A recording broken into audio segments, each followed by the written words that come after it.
আজ ভাইফোঁটা, পরিষ্কার আকাশ সকাল থেকেই। রাজ্যের কোথাও বৃষ্টির আগাম পূর্বাভাস নেই। কাল দক্ষিণবঙ্গে হাওয়া বদলের ইঙ্গিত।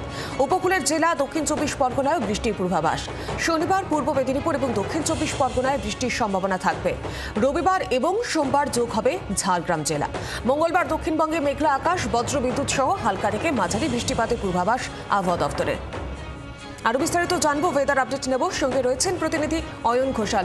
অয়ন, তুমি যেমনটা জানাচ্ছিলে যে পরের সপ্তাহে একটি ঘূর্ণিঝড়ের সম্ভাবনা রয়েছে, তার প্রভাব কি বাংলায় পড়তে চলেছে?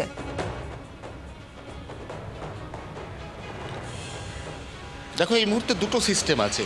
একটি সিস্টেম, সেটি এই মুহূর্তে গভীর নিম্নচাপ, যেটির অভিমুখ এখনো পর্যন্ত পুদুচেরি উপকূলের দিকে। অতএব এই নিম্নচাপের থেকে আর পশ্চিমবঙ্গের কোনো জেলাতে প্রভাব পড়ার কোনো আশঙ্কা থাকছে না। এর সঙ্গে ঠিক পরেই আরেকটি সিস্টেম তৈরি হচ্ছে, যে সিস্টেমের কথা আমরা আগেও জানিয়েছি জি 24 ঘন্টা দর্শকদের। সেটা হচ্ছে দক্ষিণ আন্দামান সাগরের ইন্দিরা পয়েন্টের কাছে একটি ঘূর্ণাবর্ত তৈরি হচ্ছে, যা ধাপে ধাপে ক্রমশ শক্তি বাড়িয়ে নিম্নচাপ, গভীর নিম্নচাপ এবং শেষ পর্যন্ত ঘূর্ণিঝড়ে পর্যবসিত হতে পারে। ঘূর্ণিঝড় তৈরি হওয়ার আগের মুহূর্ত পর্যন্ত বোঝা যাচ্ছে না যে তৈরি হওয়ার পর এ কতটা শক্তিধর হবে এবং এর অভিমুখ কোন দিকে হবে। যদি এর অভিমুখ অন্ধ্র ওড়িশা উপকূলের দিকেও হয়, তাহলেও পশ্চিমবঙ্গে এর একটা পরোক্ষ প্রভাব পড়তে পারে। এখনও পর্যন্ত এ নিয়ে নয়াদিল্লির মৌসুম ভবন সুনির্দিষ্ট কোনো ইনফরমেশন দেয়নি। তবে পশ্চিমী হাওয়ার সঙ্গে পূবালি হাওয়ার সংঘাতে কাল থেকে গোটা পশ্চিমবঙ্গে হাওয়া বদল হতে চলেছে। ভাইফোঁটা পর্যন্ত একেবারে ঝলমলে মেঘমুক্ত পরিষ্কার আকাশ থাকার পর আগামীকাল শুক্রবার থেকে রাজ্যের জেলায় জেলায় মেঘলা আকাশ, ধাপে ধাপে একটার পর একটা জেলাতে বৃষ্টি বাড়বে।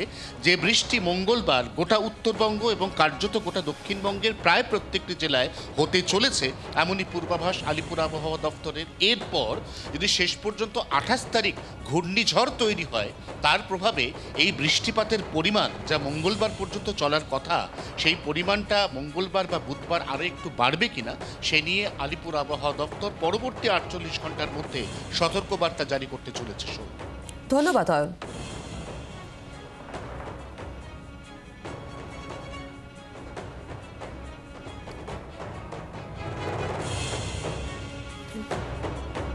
চব্বিশ তারিখে দক্ষিণ 24 পরগনা জেলাতে, মূলত সুন্দরবন এলাকা, এইসব এলাকাতে এক দু জায়গায় হালকা বৃষ্টিপাত হতে পারে। বাকি জেলাগুলোতে আবহাওয়া শুষ্ক থাকার সম্ভাবনা রয়েছে।